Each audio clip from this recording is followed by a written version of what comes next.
چوتھی چیز جو حسن اخلاق کے لیے بہت ضروری ہے وہ ہے عدالت، عدل، انصاف، اور اس میں ظلم سے بچنا۔ عدل کا اپوزٹ کیا ہے؟ ظلم۔ اور ظلم کیا ہے؟ کسی کو اس کا حق نہ دینا۔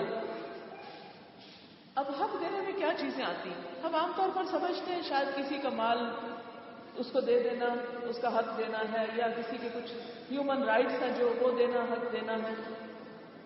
لیکن عدل میں ایک اور چیز بھی آتی ہے۔ مثلا آپ کے ماں باپ کا آپ پر کیا حق ہے؟ صرف خدمتی حق نہیں، ان کا ادب اور احترام۔ استاد کا کیا حق ہے؟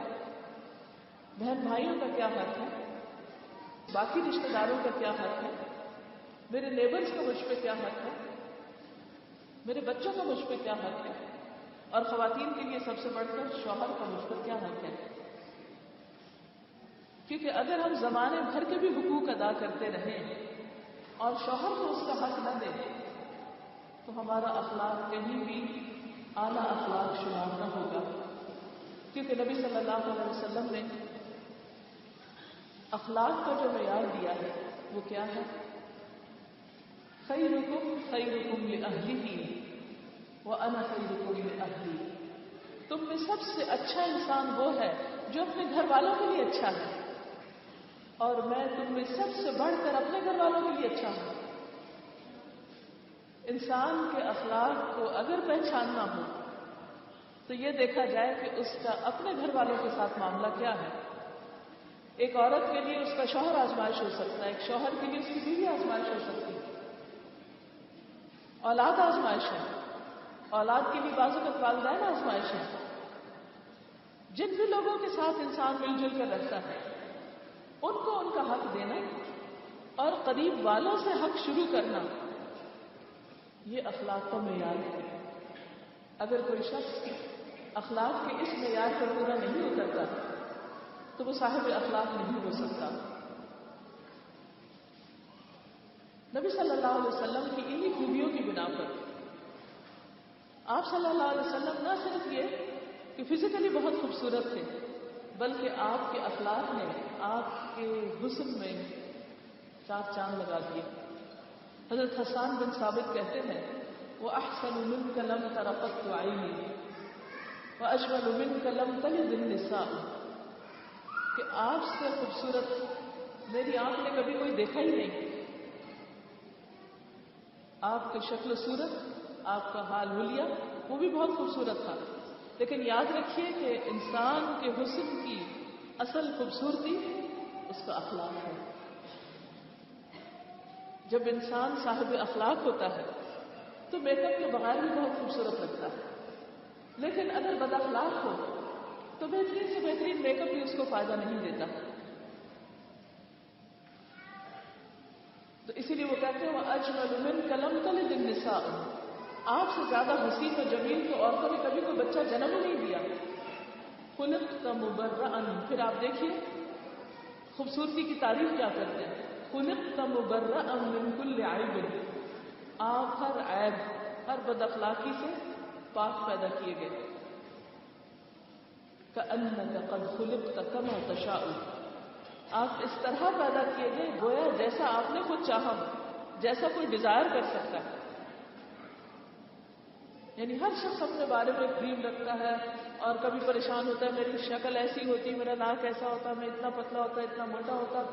ہر ایک کو کچھ نہ کچھ پریشانی لگی رہتی ہے اپنے بارے میں، خاص طور پر فزیکل اپیئرنس کے بارے میں، اور اس وجہ سے بہت سے لوگ کمپلیکسز کا بھی شکار ہو جاتے ہیں اور زندگی میں جو کچھ کر سکتے ہیں وہ کر نہیں پاتے، صرف ان باتوں پر پریشان ہوتے ہوتے۔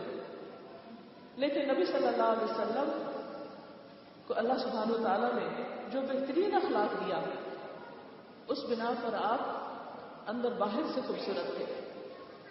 پھر اس کی ایک مزید وجہ یہ بھی تھی کہ آپ کے اخلاق کا سورس خود رب العالمین تھا۔ حدیث میں آتا ہے آپ نے فرمایا ادبنی ربی تأدیبا حسنا، میرے رب نے مجھے بہترین ادب سکھایا، اور وہ قرآن مجید کے ذریعے اور حکمت کی وہ باتیں جو آپ کے قلب پر القاء ہوتی تھی۔ آج ہم اگر چاہتے ہیں کہ ہمارا اخلاق بھی بہترین ہو، ہمارے معاملات بہترین ہوں، ہمارے تعلقات دوسروں کے ساتھ خوشگوار ہوں، تو لازماً ہمیں اپنے اخلاقی رویوں کو ریوائز کرنا ہوگا. اب اپنے اخلاق کو قرآن و سنت کی روشنی میں دیکھنا ہوگا. کیا ہم واقعی وہ کر رہے ہیں جو نبی صلی اللہ علیہ وسلم نے کیا؟ اس سلسلے میں ایک چیز یہ بھی یاد رکھیے کہ آپ صلی اللہ علیہ وسلم نے کبھی کسی کو نہ نہیں کی. نو کہنا، نہ سے بات شروع کرنا، ہر چیز میں نیگیٹو رویہ اختیار کرنا، یہ اخلاق کے منافی. بعض اوقات آپ کے پاس خود کچھ نہیں بھی ہوتا تھا تو آپ دوسروں سے مانگ کر بھی اس شخص کی مدد کرتے، لیکن نو نہیں کہتے تھے. جیسے اردو میں بھی ایک محاورہ ہے کہ نا فنا ہوتی، کہ جب انسان نہ کر دیتا ہے تو وہ ایک رحمت یا برکت یا وہ چیز جو ہوتی ہے وہ انسان سے چھن جاتا، توفیق بھی چلنے لگتی ہے. اصل میں خلق اور خلق ان دونوں کا ایک ہی روپ ہے. خلق اس عادت کو کہتے ہیں جو انسان کی عادت ثانیہ بن جائے، وہ رویے، وہ طریقے جن پر جو انسان سوچ سمجھ کر نہیں انسان کی شخصیت کا حصہ بن جائے، کہ اچانک بھی کوئی معاملہ پیش آئے یا کوئی چیز ناگوار بھی ہو یا کوئی ایسی سچویشن پیش آئے کہ جو ہمارے دل پہ بہت بوجھل ہو، تو اس وقت ہم جو رویہ اختیار کریں وہ ڈپینڈ کرتا ہے کہ ہمارا اخلاق کیسے. کیونکہ جہاں ہم کو وقت مل جاتا ہے کہ ہم کچھ تصنع کا خول اپنے اوپر چڑھا لیں، وقتی طور پر ایک خاص آرٹیفیشل ماحول میں ہم کچھ خاص الفاظ بولیں یا کچھ خاص انداز سے بیٹھیں یا گفتگو کریں، یہ اچھے اخلاق کا معیار نہیں ہے. اچھا اخلاق کیا ہے، اس کی پہچان کیا ہے؟ کہ جب کوئی آپ کو ایسی بات کہے کہ جو آپ کو کاٹ جائے تو اس موقع پر آپ صبر سے کام لے سکیں، اس موقع پر آپ پھر بھی اچھے باقی اچھے بن کر رہیں. اخلاق کا معیار کیا ہے؟ کہاں سے ٹیسٹ کریں گے خود کو؟ کہ ہمارا انسٹنٹ ری ایکشن، فوری ری ایکشن کسی کی بات پر کیا ہوتا ہے. کیونکہ جس کا اخلاق اچھا ہوگا اس کی وہ عادتیں اس کے طریقوں کا حصہ بن چکی ہوں گی. وہ اس کے ساتھ کوئی کچھ بھی کرے گا تو وہ اپنے اس طریقے کے مطابق ہی جواب دے گا. اسی لیے آپ نے دیکھا ہوگا کہ بعض لوگ جب ان کے سامنے مشکل سے مشکل صورتحال پیش ان کو آتی ہے، ان کے سامنے آتی ہے، تو ان کے اندر اسی طرح کے ٹھہراؤ باقی رہتا ہے. لیکن کچھ لوگ چھوٹی چھوٹی باتوں پر آپے سے باہر ہو جاتے ہیں، زیوم کر لیتے ہیں، بدگمانی کا شکار ہو جاتے ہیں. بعض کو دوسرے کی پوری بات نہیں سنتے اور اس سے پہلے ہی جواب دے دیتے، اس سے پہلے ہی فیصلہ کر بیٹھتے ہیں. تو یہ سارے رویے مل کر انسان کے لیے مشکل کھڑی کر دیتے ہیں. پھر اسی طرح یہ ہے کہ حضرت انس آپ کے اخلاق کی گواہی دیتے ہیں کہ میں نے لگاتار کنٹینیوسلی 10 ایئرز 10 سال حضور صلی اللہ علیہ وسلم کی خدمت کی. آپ نے مجھے کبھی اف نہیں کہا اور نہ کبھی یہ کہا کہ یہ کیوں کیا ہے اور یہ کیوں نہیں کیا. ہم میں سے ایسا کہ پوری امت میں سے کوئی ایک شخص یہ کہنے کے قابل نہیں کہ میں نے اپنے سرونٹس کے ساتھ، اپنے ساتھیوں کے ساتھ اس معیار کا کبھی سلوک کیا. بعض اوقات دوسرے نے صحیح کام بھی کیا ہوتا ہے لیکن ہم صحیح سمجھتے نہیں اور پہلے سے ہی ختم لگا دیتے ہیں، کیونکہ اندر جو سوچ ہے وہ منفی ہے. جب انسان کی سوچ منفی ہوتی ہے تو اس کو ہر چیز میں عیب نظر آتے ہیں، ہر جگہ خامیاں بڑی نظر آتی ہیں. جب وہ ہر چیز میں خامیاں دیکھتا ہے تو بہت زیادہ کرٹیکل ہو جاتا ہے، کرٹیسائز کرنے لگتا ہے.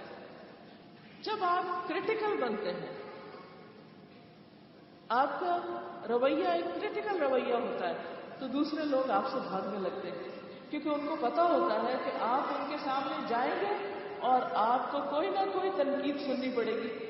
تعریف تو بہت کم ملے گی، تنقید ضرور آئے گی سامنے.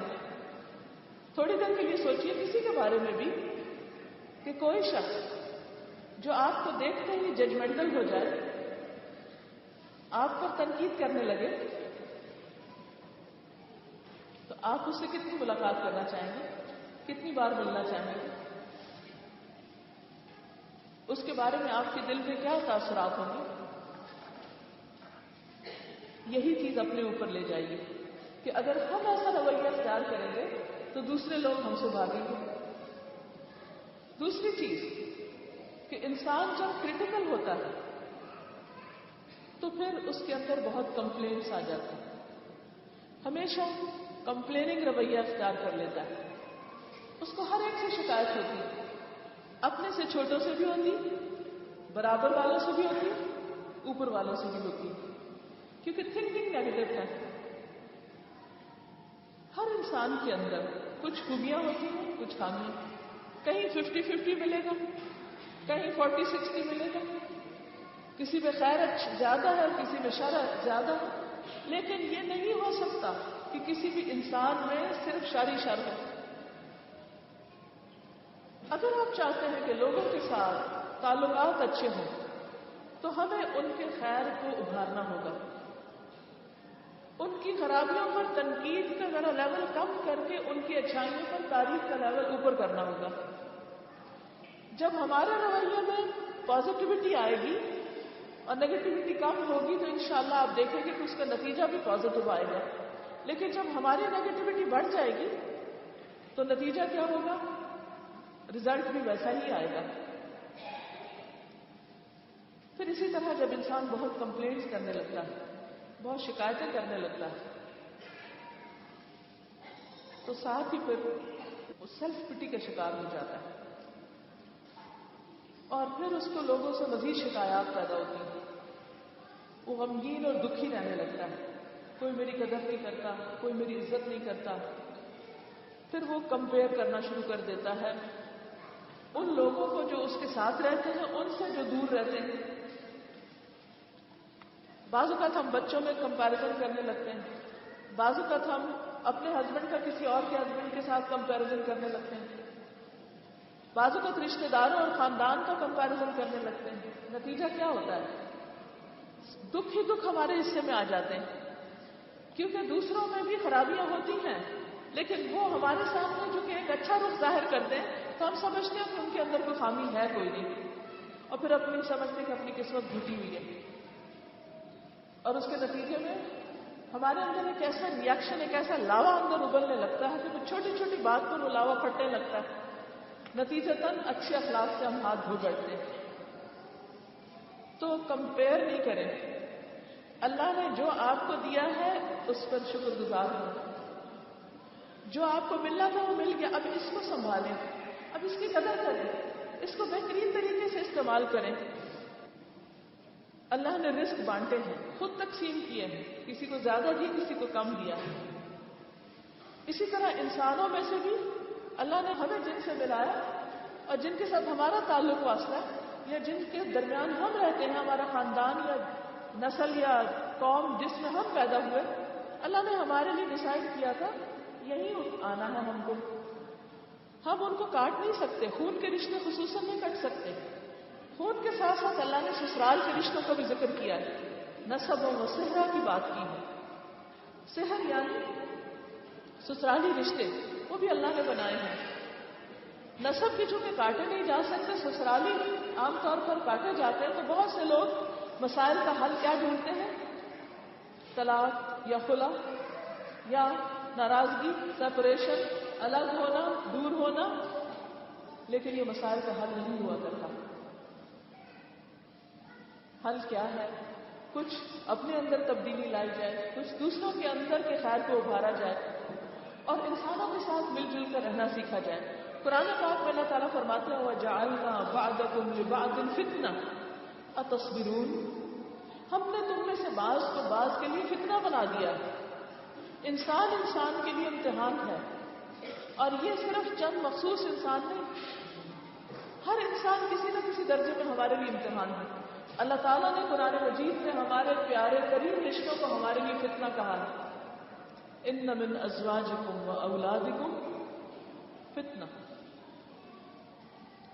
ایک اور جگہ ان کو عدو کہا ہے.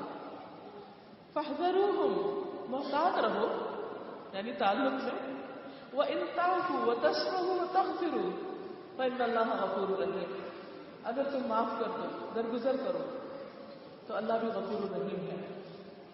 لہذا بہت ضروری ہے کہ ہم جہاں بھی ہوں اپنی طرف سے بھلائی کرتے رہیں، اور دوسرے ہمارے رویے کے تابع ہو جائیں، نہ کہ ہم ان کے رویے کے تابع۔ ہمارے رویے کے تابع ہونے کا مطلب کیا ہے کہ ہمارا اخلاق اتنا بلند ہو جائے کہ دوسرے مجبور ہو جائیں اچھے اخلاق پر، نہ کہ ان کے برے اخلاق سے ہم اتنے مغلوب ہو جائیں کہ ہمارا اخلاق برا ہو جائے ان کے نتیجے میں۔ یعنی دونوں میں سے ایک دوسرے پر حاوی ہوگا، یا اچھے اخلاق والا برے پہ حاوی ہوگا، یا برے والا اچھے پہ ہو جائے گا، یا آپ اپنا اچھا کھو دیں گے یا دوسرے آپ کو دیکھ کر اچھے ہو جائیں گے۔ تو اس میں پسندیدہ ترین کیا ہے، اس میں بہترین کیا ہے کہ آپ دوسروں کو اپنے رویے کے اور اچھے رویے کے تابع کریں، کیونکہ قیامت کے دن حسن اخلاق سے بڑھ کر کوئی نیکی بزمی نہ ہوگی، اور فحش کلام اور بد زبان والے شخص سے، بد زبانی کرنے والے سے اللہ تعالیٰ بغض رکھتا ہے۔ یعنی جو شخص دوسروں کے ساتھ بدتمیزی سے بات کرتا ہے، بد اخلاقی سے پیش آتا ہے، اس کی اللہ تعالیٰ کے ہاں کوئی قدر و قیمت نہیں ہے۔ تو بہرحال اللہ تعالیٰ نے نبی صلی اللہ علیہ وسلم کو اخلاق کے بہترین مرتبے پر فائز کیا اور فرمایا کہ انک لعلی خلق عظیم، اور یہ دراصل قرآن ہی کی برکت ہے، قرآن ہی کی وجہ سے آپ کو یہ نصیب ہوا۔ اور پھر آپ کو کہا گیا کہ آپ انتظار کیجیے، فَسَتُبْصِرُ وَيُبْصِرُونَ، آپ بھی دیکھیے وہ بھی دیکھتے ہیں۔ پھر اینڈ آف دا ڈے دیکھا جائے گا بِأَيُّكُمُ الْمَفْتُونُ، کہ مجنون کون ہے، مفتون کون ہے، کون دراصل فتنے میں پڑا ہوا ہے، کون حق پر تھا اور کون باطل پر ہے۔ لیکن لوگوں کی باتوں میں آ کر نہ آپ اپنے رویے کو بدلیے، نہ آپ اپنے اخلاق میں کسی قسم کی کمی کیجیے، اور نہ ہی اپنا پیغام پہنچانے میں کوئی کوتاہی کیجیے، کیونکہ آپ اللہ سبحانہ وتعالیٰ کی طرف سے مامور ہوئے ہیں۔ تو بہرحال بات یہ ہے کہ اللہ تعالیٰ نے یہ قرآن پاک کس لیے بھیجا ہے، یہ کتاب کس لیے بھیجی ہے، کہ ہم اس کو پڑھ کر کیا کریں؟ صرف اس کو حفظ کر لیں، صرف اس کی تفسیر کرتے رہیں، صرف اس کی تفسیر پڑھ کر ٹیسٹ دے کر کوئی سرٹیفکیٹ لے لیں؟ کیا یہ کتاب اس لیے بھیجی گئی ہے کہ ہم اس کے صرف عالم بن جائیں؟ یہ اس لیے بھیجا گیا ہے کہ ہمارے رویے بہترین ہو جائیں، ہمارا اخلاق بلند ہو جائے، ہمارے معاملات اچھے ہو جائیں، کیونکہ اللہ سبحانہ وتعالیٰ نے جنت کے لیے انسانوں کے ہجوم میں سے بہترین انسانوں کا انتخاب کرنا ہے، کہ جو اس بہترین خوبصورت ترین جگہ پر بہترین طریقے سے باہم رہ سکے، جن کے اندر نیکی اور خیر اور بھلائی اتنی پختہ ہو جائے کہ ان کی عادت ثانیہ بن جائے، جو ہر حال میں اچھے رہ سکے، تاکہ جب ایسے لوگوں پر مشتمل جنت بسائی جائے تو پھر وہاں ہر طرف خوشیاں ہی خوشیاں ہوں۔ اور جنت کی صفت کیا ہے؟ لا تسمع فیہا لاغیہ، وہاں تم کسی قسم کی لغو بات نہ سنو گے۔ جو چاہتا ہے کہ جنت میں جائے اسے دنیا میں لغو، فضول، بیکار اور بد کلامی کی باتوں سے بچنا ہوگا۔ پھر اس کے بعد فرمایا کہ لوگ اگر آپ کو گمراہ کہتے بھی ہیں تو تمہارا رب جانتا ہے، ان ربک هو اعلم بمن ضل عن سبیلہ، کہ کون راستہ گم کر چکا ہے، وہو اعلم بالمہتدین، اور ہدایت پانے والوں کو بھی وہ جانتا ہے۔ یاد رکھیے کہ جب آپ اللہ کے راستے کو چلنا چاہتے ہیں تو بعض اوقات لوگ آپ پر ہی گمراہی کے فتوے لگانے لگتے ہیں۔ اس وقت معیار لوگوں کو نہ بنائیے، معیار لوگوں کو نہ بنائیے کہ لوگ کیا چاہتے ہیں، لوگ کیا کہتے ہیں۔ معیار یہ رکھیے کہ اس موقع پر اللہ سبحانہ وتعالیٰ آپ کو واقعی ہدایت یافتہ کہتے ہیں یا نہیں۔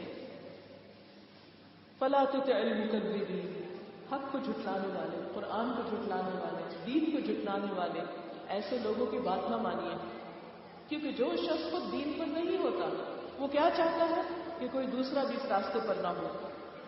اور بعض اوقات ایسے لوگ جو کہ عام طور پر کثرت میں ہوتے ہیں وہ مل کے پریشرائز کرتے ہیں کہ آپ مجنون ہو گئے، آپ غلط ہیں، تاکہ ان کی باتوں میں نہ آئیے۔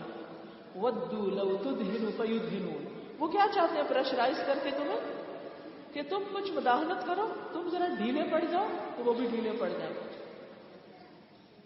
وَلَا تُطِعْ كُلَّ حَلَّافٍ مَّهِينٍ، اب ایک دوسرا کیریکٹر پیش کیا گیا۔ ایک طرف نبی صلی اللہ علیہ وسلم کے بلند اخلاق کا تذکرہ ہے، دوسری طرف مکہ کے ایک سردار کی صفات بیان کی گئی ہیں جو آپ کا دشمن تھا، اس کے اندر بد اخلاقی کی صفات بتائی گئی ہیں کہ وہ کون سی ہیں؟ جو بہت قسمیں کھانے والا ہے، گفتگو میں بار بار قسم کھانا بد اخلاقی کی علامت ہوتی ہے، بد اعتمادی کی علامت ہوتی ہے، بے وقت آدمی، ہلکا پن، جس کی اپنی باتوں میں کوئی وزن نہیں، جس کے پاس حق کو جھٹلانے کے لیے کوئی دلیل نہیں، جس کے پاس کوئی علم نہیں، کوئی ہدایت نہیں، تانے دیتا ہے۔ تانا دینا کیا ہے؟ بد اخلاقی۔ چغلیاں کھاتا پھرتا ہے، بیک بائٹنگ اور چغلیاں بدترین اخلاق ہیں، ادھر کی برائی ادھر، ادھر کی بات ادھر، اور لوگوں کو باہم لڑانا۔ چغلی ہوتی ہے کسی کی بات کو دوسرے تک اس انداز میں پہنچانا جو بھڑک اٹھے۔ حدیث میں آتا ہے کہ لا يدخل الجنۃ قطار، چغلیاں کھانے والا چغل جنت میں داخل نہیں ہوگا، کیونکہ اس کا کام کیا ہے؟ لوگوں کے تعلقات کو خراب کرنا، اور یہ بد اخلاقی کی انتہا ہے۔ اور کیا؟ مناع للخیر، بھلائی سے روکنے والا، اور بہت زیادہ روکنے والا۔ یہ بھی بد اخلاقی کی بات ہے کہ کوئی اچھا کام کر رہا ہو تو انسان اس کے راستے میں روڑے اٹکائے یا اس کو اس سے روکے۔ معتدن، حد سے گزرنے والا۔ اثیم، گنہگار۔ کوئی شخص جب اللہ کی نافرمانی کرتا ہے، کھلے یا چھپے، وہ با اخلاق نہیں ہو سکتا۔ یعنی اگر ایسے سب قرآن دیکھیں، پورے قرآن کا خلاصہ دیکھیں، تو کیا ہے دراصل کہ انسان جو کچھ قرآن کہتا ہے اس سے نصیحت پکڑ کر اس کے مطابق زندگی بسر کرے۔ اگر اس کا طریقہ اور طرز عمل وہ نہیں تو پھر وہ با اخلاق نہیں۔ اسلام میں اخلاق صرف ظاہری حال ہلیے کا نام ہے۔ اگر اسلام کو ایک درخت سے تشبیہ دے اور اخلاق کو پھول پتوں سے، تو جس درخت کی جڑیں جمی ہوئی نہیں ہوگی وہاں پر پھول پتے نہیں ہوں گے، وہ درخت سوکھ جائے گا۔ تو اسلام میں اخلاق کا براہ راست تعلق ایمان کے ساتھ ہے کہ انسان جو اچھا کرے اللہ کی خاطر کرے، برائیوں کو چھوڑے تو اللہ کی خاطر چھوڑے، کھلے اور چھپے میں اللہ سے ڈرے۔ اگر غلطی ہو جائے تو اس کا کفارہ کر دے، برائی کے بعد بھلائی کر لے، کسی سے تعلقات خراب ہو گئے ہیں تو ان کو اچھا کر لے۔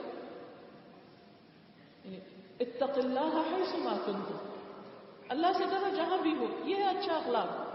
چاہے لوگوں کے بیچ میں ہو، چاہے لوگوں سے چھپ کے کوئی کام کر رہے ہیں، لوگوں کے سامنے بھی اچھا رویہ رکھو، پیٹھ پیچھے بھی اچھا رکھو۔ پھر کہا عتل بعد ذلک زنیم، اور ان سب عیوب کے ساتھ بداصل بھی ہے، بدنام بھی ہے، کیونکہ جب انسان برا اخلاق رکھتا ہے تو اس کی بھی شہرت ہو جاتی ہے، جب کسی کا اخلاق اچھا ہوتا ہے تو اس کی بھی شہرت ہو جاتی ہے۔ ایک طرف نبی صلی اللہ علیہ وسلم کی شہرت ہے کہ آپ کے دشمن آپ کو صادق و امین کہتے ہیں، اور دوسری طرف آپ کے دشمن اور آپ کے مد مقابل کی بد اخلاقی کا یہاں پر ذکر ہے کہ ایک کس چیز میں مشہور ہے اور دوسرا کس چیز میں مشہور ہے۔ یاد رکھیے کہ بد اخلاقی کر کے، ظلم ڈھا کر، بدتمیزی کر کے، دوسرے کے ساتھ دوسرے کی توہین اور بے احترامی کر کے کوئی بھی شخص اعلیٰ اخلاق کے مرتبے پر فائز نہیں ہو سکتا۔ جن لوگوں نے آپ کی مخالفت کی، آپ کے ساتھ دشمنی کی، وہ صاحب اخلاق نہیں کہلائے۔ آپ نے لوگوں کی باتیں سہی، معاف کیا، درگزر کیا، ان پر پھر بھی ان کے ساتھ بھلائی اور احسان کیا، آپ کو اللہ تعالیٰ نے خلق عظیم کا سرٹیفکیٹ دیا۔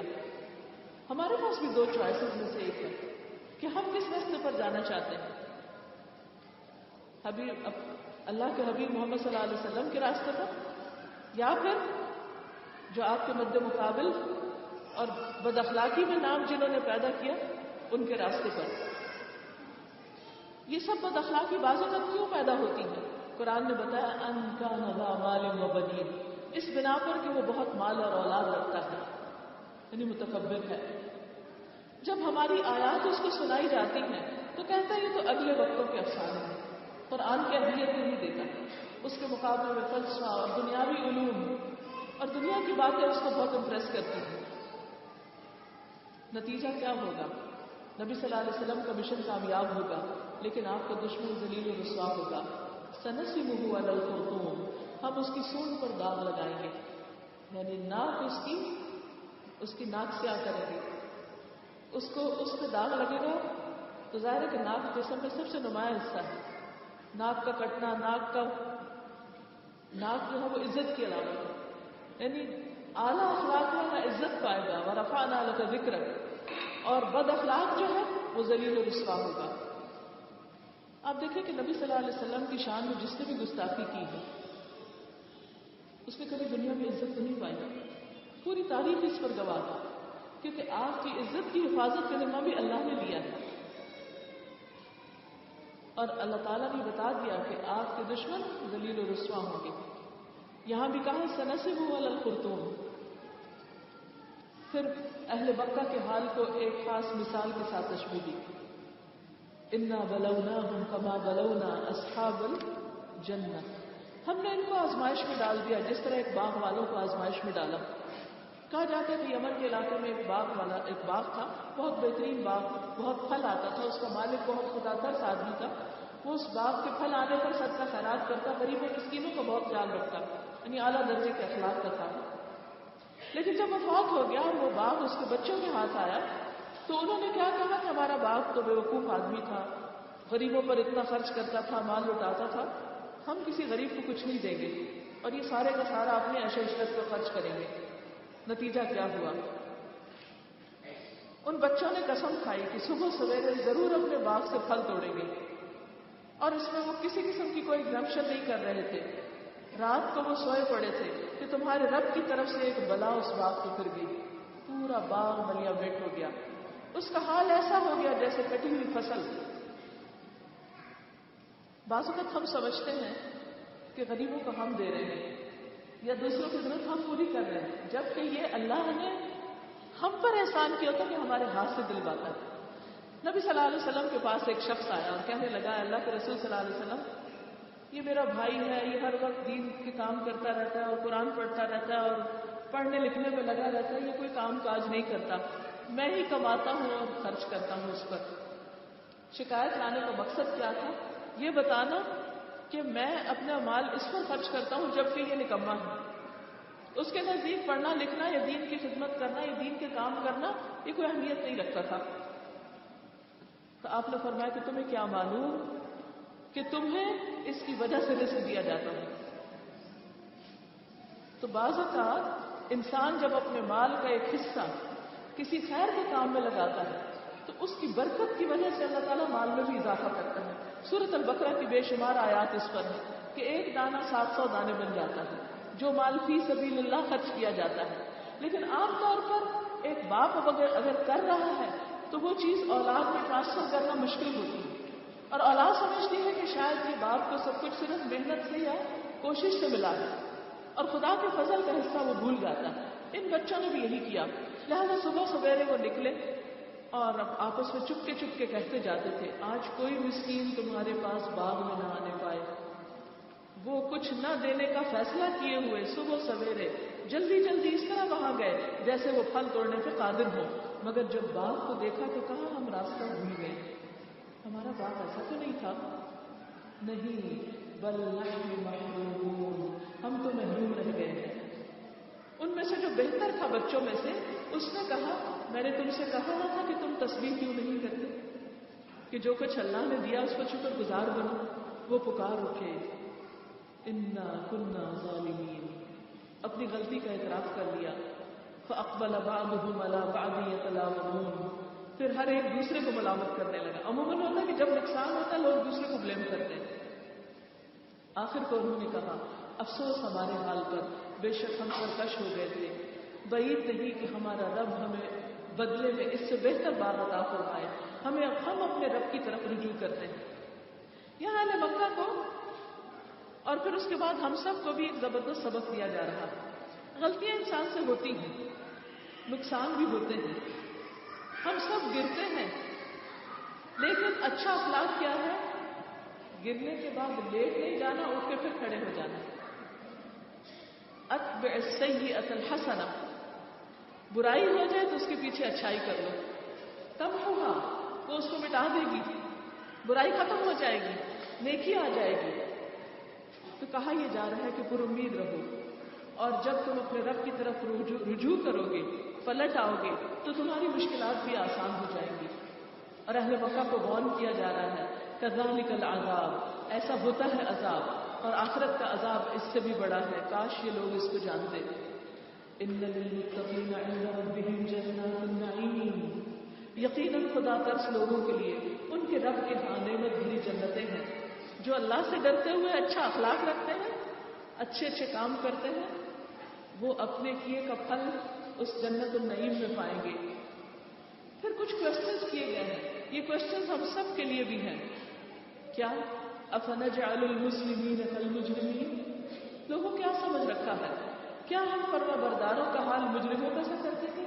سب ایک ہی جگہ جائیں گے، اچھا کرنے والے اور نہ کرنے والے، با اخلاق اور بد اخلاق ایک ہی جگہ پر ہوں گے، اللہ کی راہ میں خرچ کرنے والے اور ہاتھ روکنے لینے والے، غریبوں اور مسکینوں کا خیال کرنے والے اور ان کو محروم کرنے والے، کیا ایک جگہ پر ہوں گے؟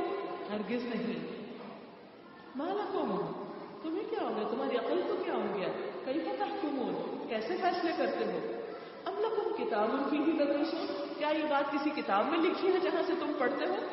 قرآن نے تو ایسی تعلیم نہیں دی، قرآن نے تو واضح بتا دیا کہ دونوں میں بہت فرق ہے۔ لا تستوی الحسنۃ ولا السیئۃ، اچھائی اور برائی ایک جیسی نہیں ہوتی۔ تو پھر کہاں سے آیا؟ کوئی ریفرنس لاؤ، کس بک سے پڑھا ہے؟ دیکھیے قرآن کا انداز 1400 سال پہلے کی کتاب ہے، موسٹ ماڈرن انداز ہے۔ جب ہم سے کوئی بات کرتے تو ہم کہتے کہاں لکھی ہے، کہاں سے پڑھا ہے، مجھے ریفرنس چاہیے، حوالہ چاہیے۔ تو اللہ تعالیٰ پوچھتے ہیں کہ میں نے تو ایسا کچھ نہیں اتارا، تم نے کہاں سے پڑھ لیا؟ ان لکم فیہ لما تخیرون، کہ تمہیں وہ ملے گا جو تم انتخاب کرو گے، جس کا تم فیصلہ کرو گے، جو تم اپنے لیے پسند کرو گے۔ ام لکم ایمان علینا بالغۃ الی یوم القیامہ، یا یہ کہ تم نے ہم پر قیامت کے دن تک کوئی عہد و پیمان لے رکھا ہے، کہ اللہ سے خاص وعدہ ہے، کوئی خاص کانٹریکٹ سائن کر لیا تم نے کہ ہم جو کچھ بھی کریں گے ہمارے لیے اچھا ہی اچھا ہے۔ ان لکم لما تحکمون، کہ تمہیں وہ ملے گا جس کا تم فیصلہ کرو گے، نہیں، فیصلہ تو اللہ کے ہاتھ میں ہے۔ سلہم ایہم بذالک زعیم، ان سے پوچھو ان میں سے کون اس بات کا ضامن ہے۔ تو یاد رکھیے ان سارے کوسچنز میں ہم سب کے لیے غور اور فکر کی بات ہے، اور وہ کیا کہ اللہ سبحانہ و تعالیٰ کی بات سچی ہے۔ جس چیز کو اللہ نے اچھے اخلاق میں شمار کیا وہی اچھا اخلاق ہے، اور اسی کا نتیجہ اچھا ہے، اور جو چیزیں برا اخلاق ہے وہی برا اخلاق ہے جس کا نتیجہ برا ہے۔ یہ نہیں ہو سکتا کہ ایک شخص اچھے اخلاق کی لسٹ کو چیک کرتا رہے اور نتیجہ اس کا خراب ہو جائے، اور یہ نہیں ہو سکتا کہ ایک شخص بد اخلاق ہو اور اچانک کچھ ہو جائے اور اس کا نتیجہ اچھا ہو جائے۔ لہذا بہت ضروری ہے کہ انسان قرآن کے بتائے ہوئے معیار کے مطابق اپنے طرز عمل کو بدلے۔ ام لہم شرکاء، یا ان کے کچھ اور شریک ہیں اللہ کے علاوہ مددگار، فلیأتوا بشرکائہم ان کانوا صادقین، چاہیے کہ پھر ان کو لے آئے اگر یہ اپنی بات میں سچے ہیں کہ وہ ان کی کچھ مدد کرے۔ لیکن بات یہ ہے کہ قیامت کا دن بڑا سخت دن ہے، جس دن سخت وقت آ پڑے گا، لوگوں کو سجدہ کرنے کے لیے بلایا جائے گا، تو یہ لوگ سجدہ نہ کر سکیں گے۔ جو آج نہیں جھک رہے حق کے آگے، خیر کے آگے، بھلائی کے آگے، وہ کل بھی نہیں کر سکیں گے۔ بات یہ ہے کہ انسان کے لیے سب سے بڑی رکاوٹ خود اس کی اپنی انا ہوتی ہے۔ ہمیں پتہ ہوتا ہے اچھا کیا ہے برا کیا ہے، لیکن ہم کیوں نہیں جھکتے؟ کیونکہ ہماری انا آڑے ہوئی آ جاتی ہے، ہمارے اندر کا تکبر آڑے آ جاتا ہے۔ لہٰذا ہم کسی کے ساتھ عاجزی سے بات کیوں کریں، ہم کیوں جھکیں کسی کے آگے، ہم کیوں مانیں کسی کی بات؟ اچھی بات ہے، بس یہ دیکھتے ہیں کہ کون کہہ رہا ہے، اگر ہماری مرضی کا شخص کہہ رہا ہے تو لے لیں گے، اور اگر ہماری پسند کا شخص نہیں کہہ رہا تو اس کو چھوڑ دیں گے۔ تو جو لوگ آج نہیں جھکتے اللہ کے آگے وہ کل بھی جھک نہ سکیں گے، جو آج نماز نہیں پڑھتے قیامت کے دن سجدہ نہ کر سکیں گے۔ خاشعۃ ابصارہم، ان کی نگاہیں جھکی ہوئی ہوگی، ترہقہم ذلہ، ذلت ان پہ چھا رہی ہوگی، وقد کانوا یدعون الی السجود وهم سالمون، انہیں سجدے کے لیے بلایا جاتا تھا. جب وہ صحیح سالم تھے تو اس وقت انہوں نے سجدہ نہیں کیا. جب ہوش و حواس میں تھے کر سکتے تھے, اللہ کے آگے نہیں جھکے, آج جھک نہ سکیں گے. پس اے نبی صلی اللہ علیہ وسلم تم اس کلام کو جھٹلانے والوں کا معاملہ مجھ پہ چھوڑ دو. ہم ایسے طریقے سے ان کو بتدریج تباہی کی طرف لے جائیں گے کہ ان کو خبر بھی نہ ہوگی. میں ان کی رسی دراز کر رہا ہوں, میری چال بڑی زبردست ہے. یاد رکھیں کہ اگر کوئی شخص دنیا میں غلط کام کر کے بھی پھل پھول رہا ہے تو وہ اس کی آزمائش ہے, وہ چند دن کے لیے ہے.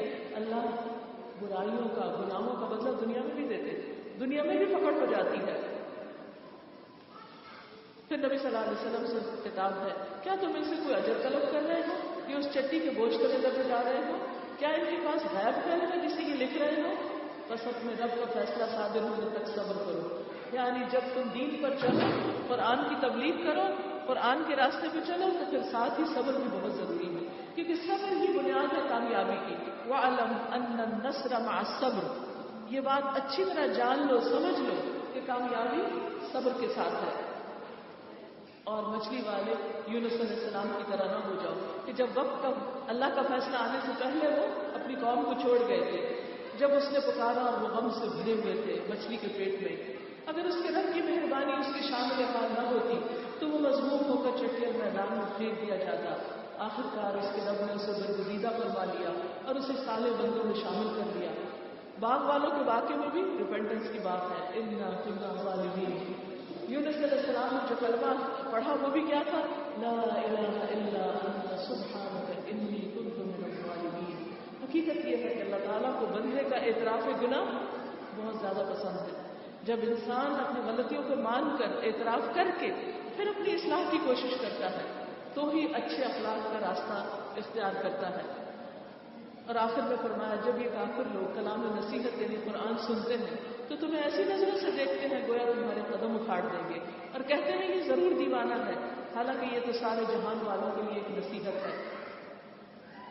تو آغاز بھی قرآن سے ہوا, اختتام بھی قرآن پر ہو رہا ہے.